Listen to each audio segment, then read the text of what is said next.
बिस्मिल्लाहिर्रहमानिर्रहीम। अस्सलाम वालेकुम नाज़रीन। मोअज़्ज़ज़ नाज़रीन गिरामी, इस कहानी की इससे पहले आप 16 किस्तें सुन चुके हैं। अब किस्त 17 मुलाहिज़ा फरमाएं। शायद यही सोचकर मैंने 10 का एक नोट उसके सामने मेज़ पर रख दिया और उसके मुकाबले बैठ गया। नोट जल्दी से उसके जोकर, अनाउंसर और प्रोपेगेंडा सेक्रेटरी ने उठाकर जेब में रख लिया और बॉडी बिल्डर ने कदरे झुक कर कोहनी मेज पर टिका ली। मैंने भी उसकी सिद में कोहनी टिकाकर पंजा उसके पंजे में बंसा दिया।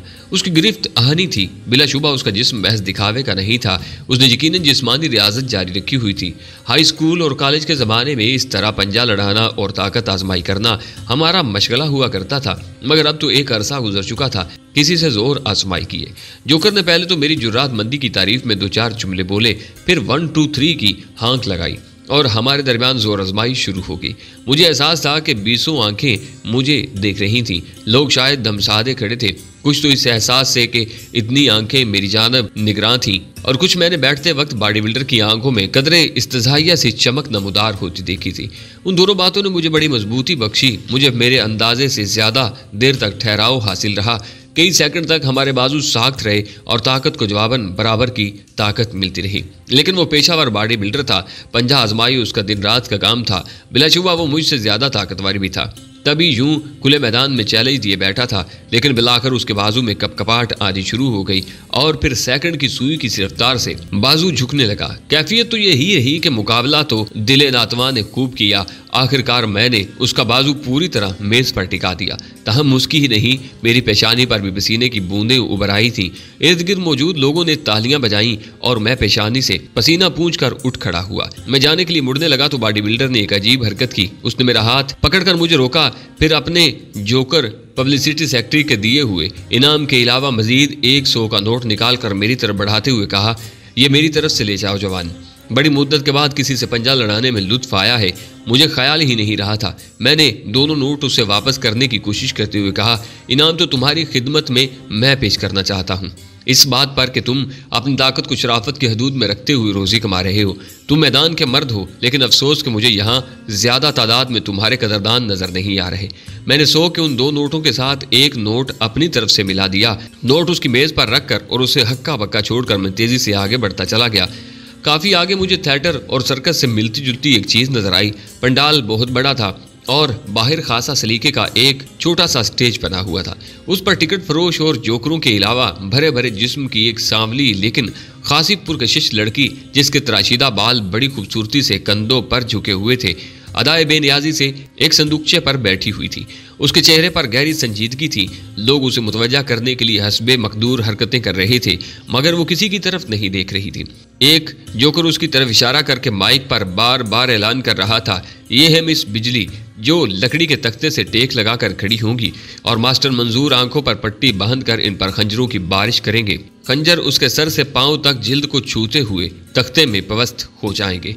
खंजरों की जलगार के सामने खड़े होना बड़ा दिलगुर्दे का काम है साहब, जल्दी आइए। चंद मिनट बाद मिस बिजली और मास्टर मंजूर ये सिनसनी खेज खेल आपके सामने पेश करेंगे।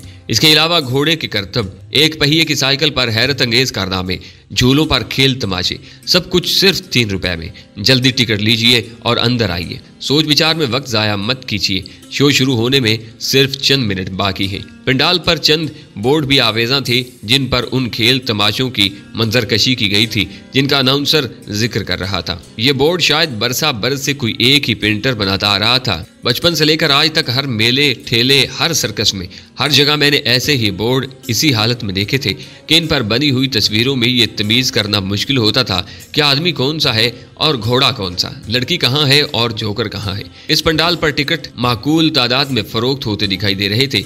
मिस बिजली को देखकर मेरे दिल में भी कुछ गुदगुदी सी होने लगी थी, इसलिए मैंने फैसला किया कि इसका शो जरूर देखूंगा। लेकिन उससे पहले मुझे शिद्दत से वो जरूरत महसूस हो रही थी जिसके लिए देहाती स्कूलों में बच्चे एक उंगली उठाकर मास्टर साहब से इजाजत तलब करते हैं। मैं किसी गोशाए तन्हाई की तलाश में चल दिया। काफी दूर झाड़ियों के एक झुंड में, जहां तारीकी भी तसल्ली बख्श थी और लोगों की आमदोरफ्त भी नजर नहीं आ रही थी, पहुंचकर बैठ गया। मैं बदस्तूर सरूर और तरंग में था, शायद कुछ गुनगुना भी रहा था चंद सेकंड बाद जबकि मैं उठने लगा, अपने आसपास मुझे अजीब सी बू महसूस हुई। मैं भी इधर उधर देखने का इरादा ही कर रहा था कि उस बू का मंबा ही गोया मेरे नाक पर आन टिका। ये कोई गीला कपड़ा था जिसे किसी ने मजबूती से मेरी नाक पर जमा दिया था। उस कपड़े से हवास को मखल करने वाली बू फूट रही थी। मेरी गर्दन किसी के मजबूत बाजुओं के शिकंजे में थी और ऊपर से नाक मुंह पर रुमाल की वजह से बिल्कुल ही दम घुटता जा रहा था। इसी आलम में मैंने किसी न किसी तरह अजारबंद को गिरा लगा ली और अपने आप को गिरफ्त से छुड़ाने की कोशिश की, लेकिन उस वक्त तक मेरे हवास पर धुंध छाने लगी थी। मैंने बहुत जोर आजमाई की, लेकिन मुझे काबू में करने की कोशिश कोई एक शख्स नहीं कर रहा था। वो यकीनन कई थे और उनकी मदद के लिए वो रुमाल भी मौजूद था जो गालबन क्लोरोफार्म में भीगा हुआ था। चंद सेकंड के अंदर ही अंदर मेरे हाथ पांव बेजान हो गए थे, लेकिन मैं बेहोश अब भी नहीं हुआ था। दफातन किसी ने मेरी कनपट्टी पर खूंसा रसीद किया जो उस वक्त मुझे हथौड़े के बराबर महसूस हुआ। हवास ने मुकम्मल तौर पर मेरा साथ छोड़ दिया। मेले का शोर शुरावा, रोशनियां, मिस बिजली, सब कुछ कहीं दूर अंधेरे में पसे मंजर में चला गया। मालूम नहीं कितनी देर बाद मुझे धीरे धीरे होश आया। मैं कुछ देख नहीं पा रहा था। हाथ पांव हिलाने की कोशिश की तो मालूम हुआ कि वो खुरदरी रस्सियों में जकड़े हुए हैं।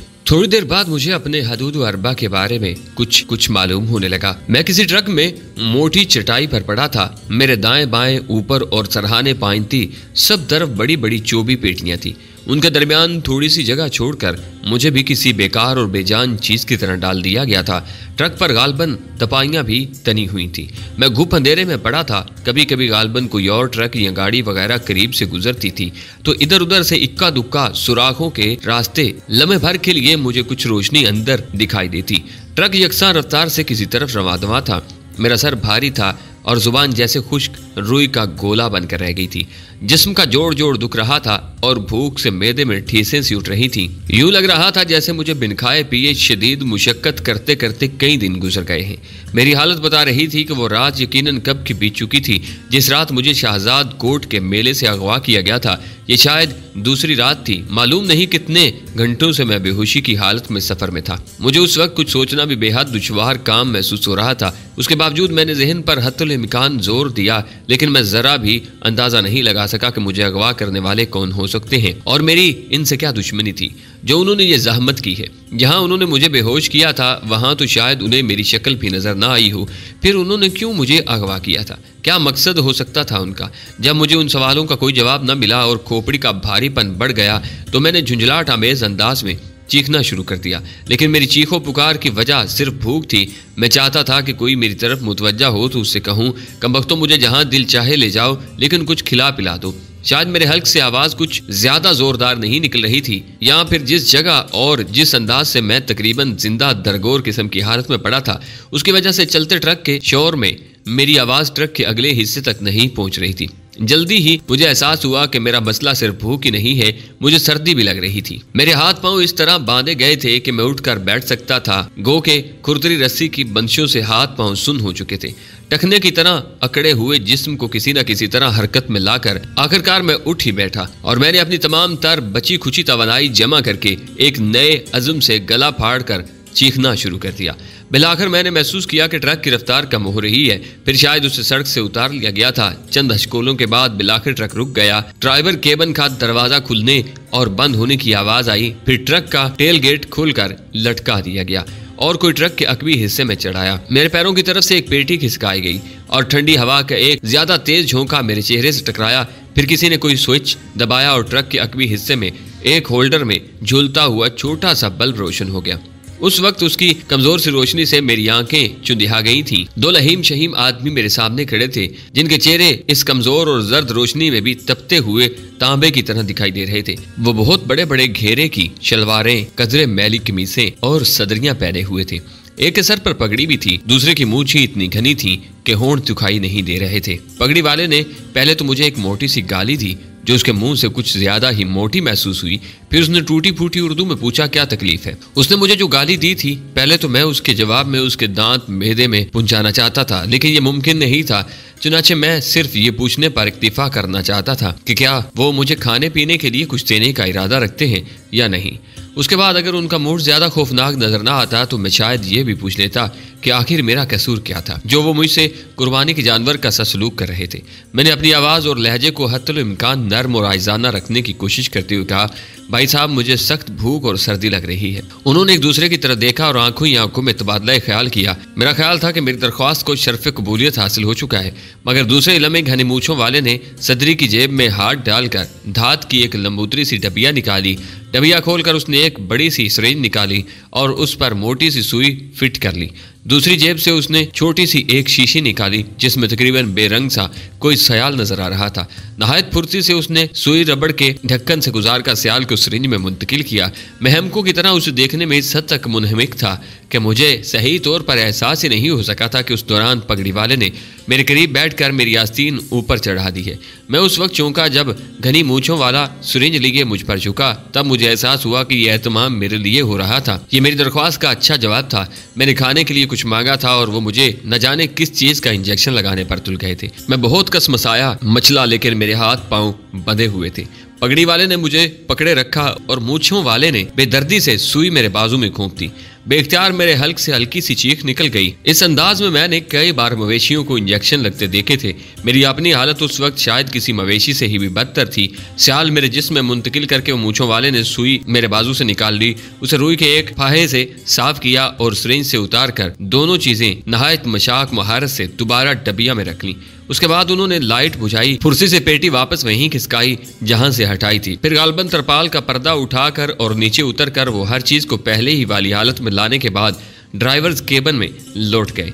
चंद लम्हे बाद ट्रक दोबारा चल पड़ा। ये सब कुछ चंद मिनट के अंदर अंदर हो गया था। ऐसा लगा जैसे मैंने उन दोनों को उसी काम के लिए बुलाया था जिसे वो नहायत तन्हई और इन्हिमाक से अंजाम देने के बाद लौट गए थे। मेरे जहन में एक बार फिर गनूदगी का हमला होने लगा था और मैं उससे लड़ने की कोशिश कर रहा था। मैं लम्हों के मद्दोजज़र में डूब उबर रहा था। अफराद और मनाजरीन आंखों में कभी झिलमिला उठते थे और कभी मादूम हो जाते थे। अशरफ खान, जरीना, वो घर, वो बेडरूम, क्या वो सब मेरे मुंतजिर रह जाएंगे? अशरफ और जरीना किस कदर परेशान होंगे। वो मेला, वो मिस बिजली, वो उसका पुरकशिश सरापा। अभी तो मुझे उससे तारुफ हासिल करने की कोशिश करनी थी। ये मुझ पर क्या उफ्तार टूट पड़ी है। काश मैं अपने आप पर जब्त किए रखता, पेशाब करने के लिए लोगों के हजूम से दूर ना आया होता। लेकिन मुझे क्या मालूम था कि अंधेरे गोशों में ऐसी मुसीबतें भी इंसान की घात में होती हैं और ऐन उस वक्त उस पर छापा मारती हैं जब उसे गुमान तक नहीं होता। धीरे धीरे मेरी सोचों के आवारा घोड़े भी लड़खड़ाने लगे और मैं एक बार फिर अंधेरी वादियों में उतर गया। दोबारा मेरी आंख खुली तो मैं अपने आप को बरसों का मरीज महसूस कर रहा था। नकात का यह आलम था कि आंखें झपकने में भी दुश्वारी पेश आ रही थी। चारों तरफ नहायत धुंधले से उजाले के सिवा कोई दिखाई नहीं दे रहा था। इतना एहसास अलबत्ता जरूर हो गया था कि मैं इस वक्त हालत सफर में नहीं हूँ। कई बार पलकें झपकने पर जब नजर की धुंधलाहट दूर हुई तो मैंने देखा कि मैं एक अजीब और शिकस्ता से छप्पर नमा कमरे में खुश्क घास भोज के फर्श पर पड़ा था। उस कमरे की दीवारें बेहंगम पत्थरों की थीं और नीची सी छत महज चंद शिकस्ता से तख्तों पर मुश्तमिल थी। एक दीवार में खिड़की के तौर पर खासा बड़ा शिगाफ था जिससे सुबह की रोशनी अंदर आ रही थी। सर्दी बेपनाह थी, लेकिन मेरे जिस्म पर सिर्फ एक पतला सा बोसीदा और इंतहाई गलीज कंबल पड़ा हुआ था। आम हालात में शायद मैं उसे छूना भी पसंद न करता, लेकिन उस वक्त मेरा दिल चाह रहा था कि मुंह भी इसमें छुपा लूं और अच्छी तरह उसके नीचे सुकड़ से मट जाऊं। लेकिन जिस्म में इतनी भी सकत नहीं थी। मेरे कोट और खुश्क घास फूस की हरारत ने मेरे जिस्म को अकड़ने से तो बचाया हुआ था, लेकिन नकात बहरहाल अपनी जगह थी। मैं उस छप्पर नुमा कमरे में तनहा नहीं था। इस मुख्तसर से रकबे में 15-16 नफूस मौजूद थे। एक एक कंबल में 2-2, 3-3 सुकड़े सिमटे पड़े थे और कुछ ऐसे थे जो बेदार हो चुके थे और कंबल अपने साथियों पर छोड़कर खुद बगलों में हाथ दिए दीवार से टेक लगाए बैठे थे।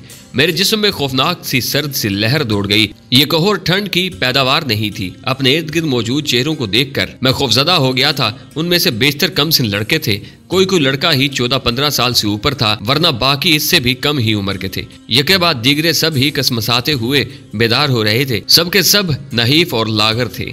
चेहरों से मरीज नजर आते थे। उनके बाल बेतहाशा बड़े हुए थे और मट्टी में अटे हुए थे। आंखें हल्कों में धंसी हुई थीं और होंठों पर पिपड़ियां सी जमी हुई थीं। किसी के तन पर सही सालम लिबास नहीं था। आंखों में वहशत, इंतहाई मायूसी और मौत की सी वीरानी जा गुजरी थी। मेरे देखते देखते वो सब के सब ही बेदार हो गए। मैं ही उनकी निगाहों का मरकज था। शायद वो सब यहाँ काफी अरसा से थे और मैं उनके दरमियान नया चेहरा था, लेकिन वो मुझे तजस्सुस से नहीं, बस यूं ही बेमकसद से अंदाज में देख रहे थे। उनकी आंखों में शायद तरहम की झलक तो थी, लेकिन हमदर्दी की नहीं। शायद उनके एहसासात छल हो चुके थे और उन सब में से बड़ा गालबन मैं ही था। मुझ पर एक अजीब सी मुर्दनी तारी थी। मैं महसूस कर रहा था कि 2-3 मरतबा की बेहोशी ने मेरे जिस्म को ही नहीं, मेरी रूह और मेरी कुव्वत इरादी को भी बेइंतहा खत्म कर दिया था। मुझ में जैसे जिंदगी की रमक खत्म हो गई थी। कोई लगन, कोई ख्वाहिश, हत्ता के बका की ख्वाहिश भी नहीं रही थी।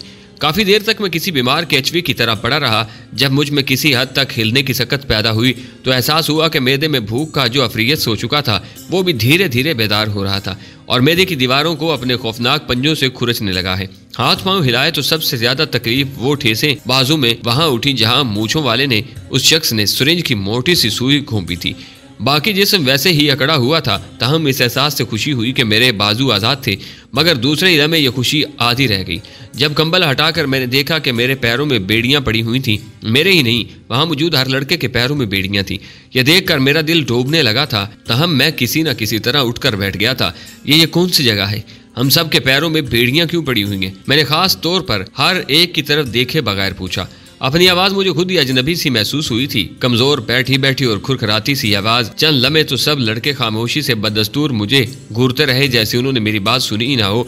फिर चंद लड़कों ने यूं एक दूसरे की तरफ देखा जैसे जवाब देना बहुत बड़ी जिम्मेदारी हो, जैसे वो एक दूसरे के कंधों पर डालने की कोशिश कर रहे हों। बिलाखिर एक सांवले से लड़के ने गला खंकार कर साफ किया और बेहद धीमी आवाज में बोला, ये खरकार कैंप है। खरकार कैंप? मैं तकरीबन चीख उठा। आहिस्ता बोलो, सांवले लड़के ने खौफजदा लहजे में कहा। बाहर दरवाजे के आसपास चौकीदार मौजूद होगा। वो ऊंची आवाजों में बात करने वालों पर बहुत नाराज होता है। मुझे अब खौफ से ज्यादा हैरानी थी। मैंने ये तो सुना था कि बर्दा फरोश और इसी कबील के दूसरे खबीस लोग कमसिन लड़कों को उठाकर खरकार कैंपों में पहुंचा देते हैं, लेकिन मैंने ये कभी सोचा भी नहीं था कि मुझ जैसे 6 फुट के जवान को भी उठाकर खरकार कैंपों में पहुंचाया जा सकता है। गोया बात दरअसल सिर्फ मुनासिब मौका महल की थी। मुनासिब मौका मुयस्सर आने पर अगवा करने वाले किसी को भी अगवा कर सकते थे। मुझे खरकार कैंपों के मुतल्लिक कोई खास मालूमात हासिल नहीं थी कि ये किन इलाकों में पाए जाते हैं, क्यों पाए जाते हैं और यहाँ मगवियान से क्या काम लिया जाता है, इन्हें अगवा ही करके क्यों लाया जाता है। और बाद खरकार कैंपों की मौजूदगी का इल्म हो जाने के बाद कानून नाफिज करने वाले बड़े बड़े गुरु घंटाल उन्हें खत्म क्यों नहीं कर पाते। मुझे कभी गुमान भी नहीं गुजरा था कि मुझे जिंदगी में कभी खरकार कैंप से भी वास्ता पड़ सकता है, और वो भी जिंदगी के हसीन मोड़ पर, जबकि ऐश व आराम का एक नया सफर शुरू हो चुका था। क्या यहाँ कुल बस हम ही लोग हैं? मैंने आहिस्तगी से चारों तरफ गर्दन घुमाकर देखने की कोशिश करते हुए पूछा। नहीं। सामने लड़के ने इस मर्तबा थके थके से लहजे में जवाब दिया, यहाँ ऐसी 4 कोठड़ियां हैं, कुल 48 लड़के हैं। अभी मैं कुछ और पूछने का इरादा ही कर रहा था कि दरवाजा धड़ से खुला और ढीले ढाले लिबासों में 2 कद्दावर आदमी ड्रामाई से अंदाज में अंदर आ गए। एक के हाथों में बाल्टी और एक मैली सी बास्केट थी। दूसरे शख्स के एक हाथ में सब मशीन गन और दूसरे में चमड़े का चाबुक था। चाबुक की चरमी रस्सी खासी मोटी थी। यह अंदाजा करना मुश्किल नहीं था कि जिसके ये चाबुक पड़ता होगा चमड़ी उधेड़ कर रख देता होगा। उन दोनों को देखकर सहमे हुए चेहरे कुछ और सहम गए। लड़के खास अंदाज में दीवारों से लग लग कर अकड़ों बैठ गए। इन दोनों आदमियों के आते ही उनमें यूं भगदड़ सी मच गई जैसे भेड़ों के रेवड़ में 2 भेड़िए आन घुसे हों। सिर्फ मैं ही था जो अपनी जगह बैठा रह गया था। मैंने ये भी देखा कि दीवारों के साथ साथ किसी धात की प्लेटें और कुछ गलीज से मग कतार में रखे हुए थे। हर लड़के ने उनमें से एक एक प्लेट और एक एक मग अपने सामने रख लिया था। मैं चूंकि अपनी जगह से हिला नहीं था, शायद इसीलिए बंदूक और चाबुक बरदार ने करीब आकर मुझे एक लात रसीद की। मुझे अपने आप पर हैरत हुई कि मैं आलूओं की बोरी की तरह लड़क कर नहायत आसानी से दीवार से जा लगा। फर्क सिर्फ ये था कि मैं सजदे की सी हालत में जा गिरा था। चंद लम्हे की कोशिश के बाद मैं सीधा होकर बैठ गया। मैंने नफरत और बेबसी आमेज गुस्से से उस शख्स की तरफ देखा जिसने मुझे लात रसीद की थी। वह पीछे हटकर दरवाजे पर इस तरह खड़ा हो गया था कि बैक वक्त सब पर नजर रख सके। मुझे यूं देखते पाकर उसने चाबुक को एक झटका दिया और पटाख की सी आवाज पैदा हुई। मैंने नजर झुका ली। उस वक्त मुझ में दूसरी लात या चाबुक खाने की हिम्मत नहीं थी। दूसरे शख्स ने बास्केट और बाल्टी कमरे के वस्त में रख दी थी। अब मैंने देखा कि बाल्टी में मटियाले पानी से मुशाबा चाय थी और बास्केट में मोटे मोटे नान। मेरे करीब से किसी लड़के ने एक प्लेट और एक मग मेरी तरफ भी खिसका दिया था। राशन बर्दार शख्स ने नहायत फुर्ती से सबके मग चाय से भर दिए और सब की प्लेटों में एक एक नान रख दिया। उस काम से फारिग होते ही दोनों बाहर चले गए और वह दरवाजा खड़खड़ाहट किसी आवाज के साथ दोबारा बंद हो गया। लड़के नजीदों की तरह नान के लुकमे चाय के घूंट के साथ हल्क से उतारने लगे थे। मेरे पास वाले लड़के ने भी मुझे टोहका दिया, जल्दी नाश्ता खत्म कर लो, काम पर जाने का वक्त हो रहा है और अगर देर लगाओगे तो चाबुक पड़ेंगे। मैंने उसके मशवरे की बदौलत नहीं बल्कि भूख की अफरियत से शिकस्त खाकर प्लेट और मग की तरफ हाथ बढ़ा दिए। नान और चाय दोनों ही चीजें ठंडी थीं। काफी अरसे से मैं जिन हालात का आदी हो चुका था उनमें अगर इस किस्म की चाय और नान मेरे सामने रखा जाता तो मैं नजर भर कर उनकी तरफ देख भी ना पाता। लेकिन इस वक्त मैंने रगबत से लुकमा चबाना शुरू कर दिया। पहले 2-3 लुकमे चबाने और निगलने में मुझे दिक्कत पेश आई और उसकी वजह यह थी कि मेरे मुंह में गोया रुई सी भरी हुई थी। जुबान सूजी सूजी सी थी, लेकिन ठंडी चाय के 2-3 घूंट भरने के बाद मुंह के अजलात कुछ रवां हो गए और वो खुश्क नान किसी लजीज डिश की तरह तेजी से मैदे में मुंतकिल होने लगे। मैंने तकरीबन दूसरे लड़कों के साथ ही यह अजीम नाश्ता कर लिया। मालूम नहीं मेरा मैदा कब से खाली था। पेट में एकदम ही ठंडा नान और ठंडी चाय पहुंची तो तबीयत मतला सी गई, लेकिन फिर खुद ब खुद ही संभलने लगी और चंद लम्हे बाद मैंने महसूस किया कि मेरी निकात भी कम अज कम 50% तो खत्म हो चुकी थी। मैंने घड़ी में वक्त देखना चाहा तो मालूम हुआ कि कलाई पर घड़ी ही नहीं है।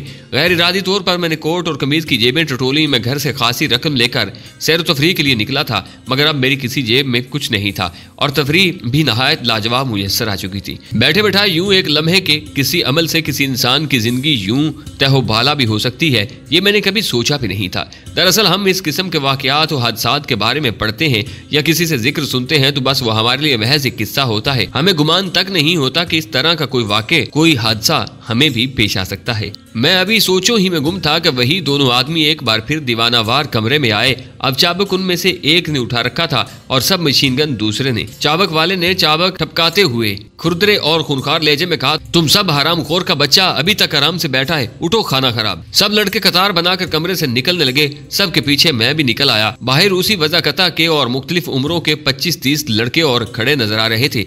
मुझ समेत सबके पैरों में उसी किस्म की बेड़ियां थीं, जिनकी मौजूदगी में बहुत छोटे छोटे कदम उठाकर आहिस्ता आहिस्ता चला जा सकता था। तेज चलने या दौड़ने की कोशिश में इंसान मुंह के बल गिर सकता था। मैंने गैर महसूस से अंदाज में इधर उधर का जायजा लिया। ये कोई पहाड़ी इलाका था। हम गालबन किसी छोटी सी वादी के वस्त में थे। जिस कोठड़ी से हम निकले थे उससे मुत्तसिल 3 और कोठड़ियां नजर आ रही थीं। एक तरफ अस्तबल नुमा तवील व अरीज रकबा था जिसके गिर्द खारदार तारें लगी हुई थीं, मगर उस हिस्से में कोई मवेशी वगैरह मौजूद नहीं था। अलबत्ता काफी दूर बहुत से गधे इधर उधर फिर रहे थे और छिदरी छिदरी झाड़ियों में मुंह मार रहे थे।